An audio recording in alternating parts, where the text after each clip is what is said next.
Hello everyone, आप सभी का स्वागत है एक बार फिर से हमारे इस चैनल में। जैसा कि आप स्क्रीन पर देख सकते हैं, आज के इस वीडियो में हम डिस्कस करने वाले हैं ड्रग टेक्निकल एडवाइजरी बोर्ड। तो बच्चों, ये बहुत ही इंपॉर्टेंट टॉपिक है। आपके university examination point of view से भी इम्पोर्टेंट है। अगर आप जूरिस का पेपर देंगे तो आप देखेंगे कि इससे रिलेटेड आपको 1 मार्क्स के क्वेश्चन भी मिल सकते हैं और इससे आपको 5 मार्क का क्वेश्चन भी मिल सकता है आपके फाइनल पेपर में। और अगर आप जीपेड एस्पायरेंट हैं तो आपके लिए ये बहुत इंपॉर्टेंट है। अगर आप किसी दूसरे कॉम्पिटेटिव एग्जाम्स की तैयारी कर रहे हैं फार्मा फील्ड में रहते हुए, तो ये आपके लिए बहुत इंपॉर्टेंट टॉपिक है। तो चलिए इसको डिटेल में पढ़ते हैं और जानते हैं कि ये एक्चुअली में है क्या और इसके अंदर कौन कौन से टॉपिक आपने कवर करने हैं। तो देखिए कौन कौन सा हम टॉपिक कवर करने वाले हैं। सबसे पहले हम समझेंगे कि इस कमेटी का ऑब्जेक्टिव क्या है, बनी क्यों है ये कमेटी। ठीक है, उसके बाद हम इसके मेंबर्स पे बात करेंगे। इसके अंदर जो मेंबर्स हैं वो एक तरीके के नहीं है, there will be all in all 3 types of members, तो हम वो डिस्कस करेंगे। टोटल सदस्यों की संख्या पे 1 मार्क का क्वेश्चन पूछा जाता है, तो हम वो भी डिस्कस करेंगे। और हर मेंबर का अपना एक फिक्स्ड टेन्योर होता है, उस पर बात करेंगे। और लास्ट में हम इसके हेड ऑफिस पे भी डिस्कशन करेंगे। लास्ट में नहीं, मैं आपको ये इंट्रोडक्शन में ही बता दूंगी।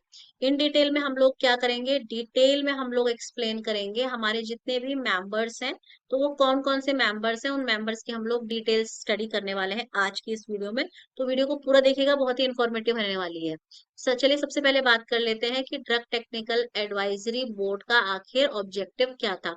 जैसे कि आपको इसके नाम में दिखाई दे रहा होगा, ये क्या है, ये एक ड्रग टेक्निकल एडवाइजरी बोर्ड है। तो ये क्या करती होगी, ये एडवाइस करती होगी। कहाँ एडवाइस करती होगी, जितने भी टेक्निकल मैटर्स होंगे, जितने भी टेक्निकल मैटर्स हैं related to provisions under the drugs and cosmetic act, उनसे रिलेटेड जब भी कोई मैटर आता है तो उस मैटर में ये कमिटी या ये बोर्ड एडवाइस करती है। ठीक है, तो इसको एडवाइस करने के लिए इस कमेटी की स्थापना की गई थी, ताकि आप हेल्थ केयर सिस्टम को अच्छा कर सकें, मेडिकल फैसिलिटीज को अच्छा कर सकें। अब बात करें अगर हम इस ड्रग टेक्निकल एडवाइजरी कमेटी के हेड ऑफिस की, तो बच्चों इसका जो हेड ऑफिस है वो आपका नई दिल्ली में है। ये आप ध्यान रखिएगा। ज्यादातर जितनी भी हमारे ऑफिसेस हैं वो आपका, जैसे पीसीआई ऑफिस है वो भी हमारा न्यू दिल्ली में है। तो वहां पर आपका निर्माण भवन है, तो निर्माण भवन के अंदर आपका दिल्ली में यहाँ पर आपका इसका हेड ऑफिस लोकेटेड है। अब इसकी बात करिए, अब तो अब जानते हैं कि इसके अंदर कौन कौन से मेंबर्स आते हैं। तो जैसे मैंने आपको बताया, इसके अंदर जो टोटल मेंबर्स रहेंगे ना बच्चों, वो रहेंगे 18। ये आपको ध्यान रखना है। और इसको आप डिवाइड कर लीजिए कुछ इस तरीके से, 8:5:5। ये 5 5 10 हो गया। और ये बचा आपका 18 में से आपका 8 ये बच गए। टोटल हो गए ना 18, टोटल मेंबर्स हो गए 18। अब कैसे याद रखेंगे, देखिए 5 होते हैं इलेक्टेड। ठीक है ना, 5 हो गए इलेक्टेड मेंबर, 5 हो गए आपका नॉमिनेटेड मेंबर। और बच्चों ये 8 जो बच गए, ये होते हैं हमारे तीसरे तरीके का मेंबर, जिसे आप एक्स ऑफिशियो मेंबर कहते हैं। यानी कि हमारे पास कितने तरीके के मेंबर्स होते हैं, हमारे पास बच्चों 3 तरीके के मेंबर्स होते हैं। एक होते हैं एक्स ऑफिशियो, दूसरा होता है हमारे पास नॉमिनेटेड मेंबर, और तीसरा हमारे पास होता है इलेक्टेड मेंबर्स। तो ये 3 तरीके के मेंबर्स होते हैं जिनसे मिलकर आपका एक पूरा का पूरा ड्रग टेक्निकल एडवाइजरी बोर्ड तैयार होता है। तो आपके पेपर में ना क्वेश्चन यहाँ से भी आ जाता है। Again it is important from the examination point of view. ये पूछ लेते हैं कि आप बताइए total number of members in drug technical advisory board. तो आप कौन सा ऑप्शन चूज करेंगे, 18 वाला ऑप्शन चूज करेंगे। और कभी क्वेश्चन यहाँ से बन जाता है कि बताइए कितने मेंबर्स एक्स ऑफिशियो में होते हैं, तो 8:5:5 से आपको ध्यान रखना है। ठीक है, चलिए अब जैसे कि मैं आपको ऑलरेडी बता चुकी हूँ, इसके अंदर 3 तरीके के मेंबर्स होते हैं। तो हम लोग इसको बच्चों एक एक करके डिटेल में स्टडी करने वाले हैं। सबसे पहले हम बात कर लेते हैं एक्स ऑफिशियो मेंबर्स की। तो जैसे कि आपको दिख रहा होगा, एक्स ऑफिशियो मेंबर्स यानी कि ये वो मेंबर्स होते हैं बच्चों जिनके ऊपर एडिशनल चार्ज होता है इस बोर्ड के अंदर मेंबर बनने का। तो ये एडिशनल चार्ज काम पे काम कर रहे होते हैं, यानी कि इनका ऑफिस ऑलरेडी कहीं और है, किसी दूसरी पोजीशन पर है, ये किसी दूसरे ऑर्गेनाइजेशन में या तो डायरेक्टर के पद पर है या कहीं पे ये ड्रग कंट्रोलर के पद पर है। पर इनको एक एडिशनल चार्ज दिया गया है कि वो क्या कर सकते हैं, वो एडवाइस दें अपने अनुभव के आधार पर, और ताकि ये कमेटी जो है वो अच्छे डिसीजन ले सके। तो यानी कि हमें यहाँ से आइडिया मिलता है कि इस एक्स ऑफिशियो मेंबर्स में ज्यादातर लोग कौन होने वाले हैं, इसमें ज्यादातर लोग जो होने वाले हैं वो डायरेक्टर पोजीशंस के होने वाले हैं। ठीक है, ये आइडिया मिल रहा है। टोटल संख्या कितनी रहेगी, 8 रहेगी। तो सबसे पहले 1 से स्टार्ट करते हैं। सबसे पहले बच्चों इसके अंदर एक जो मेंबर, पहला मेंबर रहता है वो रहता है आपका the director general of medical and health science. ठीक है। तो एक जो आपके मेडिकल एंड हेल्थ साइंसेस के जनरल डायरेक्टर जनरल हैं, वो इसके अंदर मेंबर रहते हैं। और ये यहाँ पर आपका चेयरमैन का काम करते हैं। इनको जो यहाँ पे रोल दिया जाता है वो चेयरपर्सन का रोल दिया जाता है। ठीक है। तो दूसरा मेंबर होता है वो आपका होता है आपका ड्रग कंट्रोलर ऑफ इंडिया। तो भारत के जो आपके ड्रग कंट्रोलर हैं वो आपका इस पर्टिकुलर कमेटी के अंदर as a ex officio member रखे जाते हैं। तीसरी बात करें तो यहाँ से अब आपके लिए आसान है याद करना। तीसरा जो है वो है आपका डायरेक्टर। ठीक है। ये है आपका director of central drug research institute, जो कि आपके कहाँ सिचुएटेड है, लखनऊ में सिचुएटेड है। एक चीज ध्यान रखिएगा, एक्स ऑफिशियो में कोई छोटा मोटा व्यक्ति नहीं आता है, इसमें सारे बड़े लोग होते हैं। बड़े लोग इन द सेंस या तो वो डायरेक्टर पोजीशन पर है या ड्रग कंट्रोलर की पोजीशन पर है। तो एक तो हो गया आपका medical and health health services के जो डायरेक्टर जनरल है वो आ गए। दूसरे आ गए आपके सीडीआरआई के डायरेक्टर, है ना। तीसरे आ गए आपके ड्रग कंट्रोलर ऑफ इंडिया। ये ड्रग कंट्रोलर ऑफ इंडिया होते हैं, ये वर्क करते हैं एज अ मेंबर सेक्रेटरी। ठीक है। यानी कि इनकी पोजीशन थोड़ी सी इस पर्टिकुलर कमेटी के अंदर ज्यादा ही थोड़ी सी हाई रहती है। बाकी सारे मेंबर्स होते हैं, ये जो तीसरे हैं ये मेंबर है। फिर जो चौथा मेंबर है वो भी आपका फिर से डायरेक्टर है। ये डायरेक्टर होते हैं बच्चों सेंट्रल ड्रग लेबोरेटरी।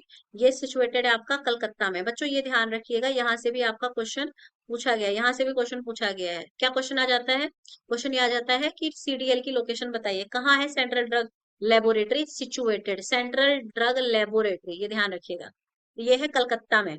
फिर आपके पांचवें सदस्य हैं, फिर से ये डायरेक्टर हैं बच्चों। ये डायरेक्टर हैं आपके Indian research Indian veterinary research institute, IVRI, Indian veterinary research institute. बच्चों ये है आपका इज्जत नगर में। तो ये भी क्वेश्चन पूछ लिया जाता है कि ये कहाँ लोकेटेड है।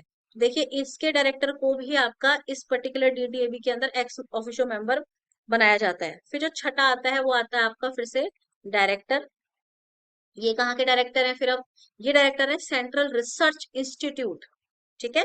ये आपका सिचुएटेड है कसौली के अंदर। कसौली इज सिचुएटेड है हिमाचल प्रदेश। तो ये आपका है इंपॉर्टेंट, आपको ध्यान रखना है। तो 6 सदस्य ये हो गए। अब एक सातवां बचा और एक आठवां बचा। सातवें में है प्रेसिडेंट। ठीक है। ये आपके प्रेसिडेंट है फार्मेसी काउंसिल ऑफ इंडिया के जो प्रेसिडेंट है, उनको भी यहाँ पे पोजीशन दी जाती है as a member in DTAB as ex officio member. और दूसरा आपका प्रेसिडेंट होते हैं मेडिकल काउंसिल ऑफ इंडिया के। तो यानी कि यहाँ पे कौन लोग आते हैं एक्स ऑफिशियो मेंबर्स में? सारे अनुभवी लोग आते हैं, प्रेसिडेंट डायरेक्टर, है ना। अब बात कर लेते हैं, इसको हटा दीजिए। अब बात कर लेते हैं हम हमारा जो दूसरे तरीके का मेंबर था, जिसको हमने क्या नाम दिया था, इलेक्टेड मेंबर्स। जैसे कि नाम से समझ में आ रहा है, ये वो मेंबर्स होंगे जिनको क्या किया जाएगा, जिनका चुनाव किया जाएगा। ठीक है। और इन्हें चुनाव कौन करेगा, इनका चुनाव कौन करेगा, इनको चुनने वाली अलग अलग ऑर्गेनाइजेशन है, उनके बारे में हम पढ़ेंगे। पहले हमने ये देखा कि इसके अंदर टोटल मेंबर्स कितने होने वाले हैं बच्चों। इसके अंदर 5 मेंबर हैं, है ना। तो पहला, दूसरा, तीसरा, चौथा और पांचवा, ऐसे कर लीजिए आप। तो बच्चों इसके अंदर पहले तो 3 तो प्रोफेसर आ जाते हैं। तो आप पहले तो 3 प्रोफेसर लिख दो। यहाँ पे भी प्रोफेसर है। ठीक है। फिर से आपका एक प्रोफेसर है, प्रोफेसर लिख लीजिए, टीचर लिख लीजिए, है ना। यहाँ फिर से आप प्रोफेसर लिख लीजिए। 2 आपने प्रोफेसर लिख दीजिए। यहाँ से एक पर्सन रहेगा और यहाँ पर भी आपका एक पर्सन रहेगा। ठीक है। ये जो प्रोफेसर है, ये प्रोफेसर आपका, इसको कौन इलेक्ट करेगा? इसको जो फार्मेसी काउंसिल ऑफ इंडिया की एग्जीक्यूटिव कमिटी है, वो एग्जीक्यूटिव कमिटी आपका एक प्रोफेसर को को इलेक्ट करती है। और ये प्रोफेसर जो होता है, इनका स्पेशलाइजेशन या तो फार्मा केमिस्ट्री में होता है या इनका स्पेशलाइजेशन फार्मास्यूटिक्स में होता है। ठीक है।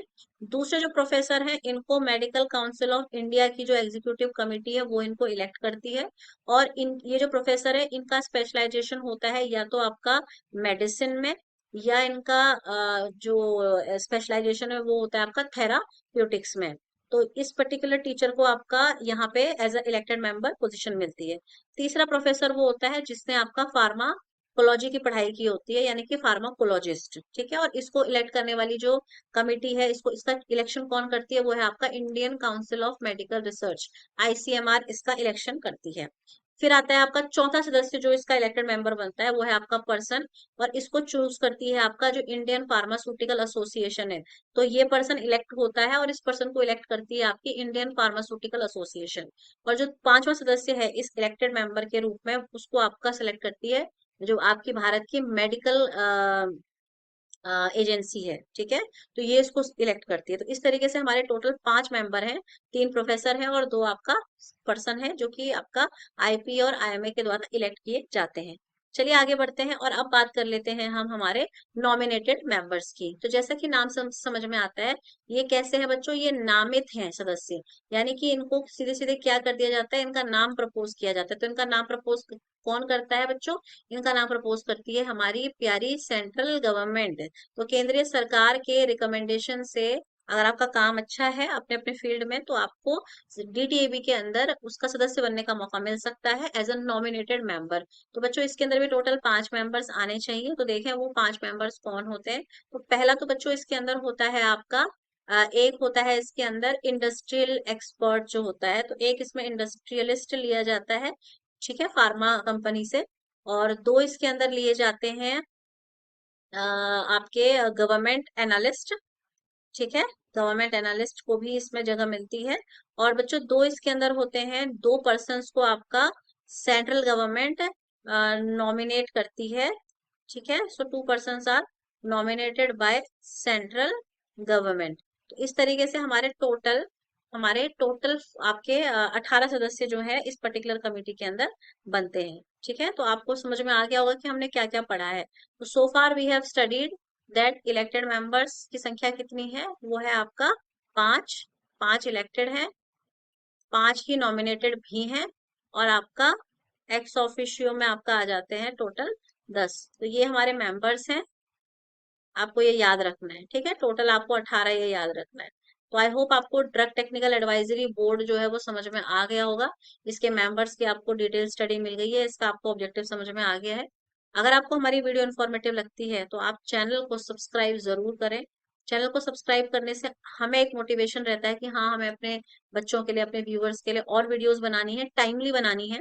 और अगर आपको वर्क अच्छा लगता है तो आप लाइक का बटन दबाना बिल्कुल ना भूलें। और जरूर से आप अपनी इस वीडियो को शेयर करें, अपने फ्रेंड्स के साथ आप इसे शेयर कर सकते हैं। आपके साथ जितने भी फेलो लर्नर्स हैं आप उनके साथ इसको शेयर कर सकते हैं, ताकि आपके साथ साथ और बच्चे भी इन वीडियोस के थ्रू अपनी थोड़ी बहुत नॉलेज और अपने लिए थोड़ा बहुत स्टडी को आसान बना सकें। So thank you so much for watching our video, और इस तरीके से अपना सहयोग देते रहिए। Thank you so much.